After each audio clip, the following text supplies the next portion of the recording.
other people in other places in the world, like Sweden, think about your deep relation with Poland? You have people who are misinformed and who think of all Poles as the worst anti-Semites that there are.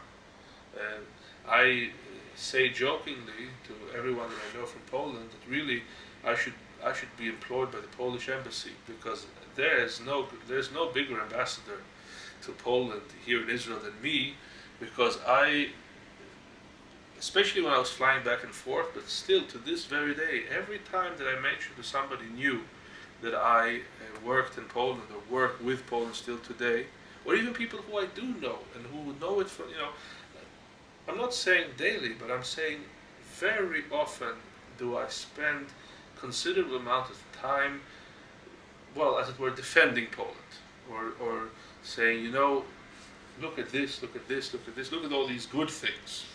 Um, so, unfortunately, I do not have a job at the Polish embassy. Not that I'm against it, but no, but so you have you have people who are, very misinformed. Um, you have people who only know Poland from March of the Living or visiting death camps, and so they have a very narrow picture of Poland. But I think there's a growing understanding to some extent.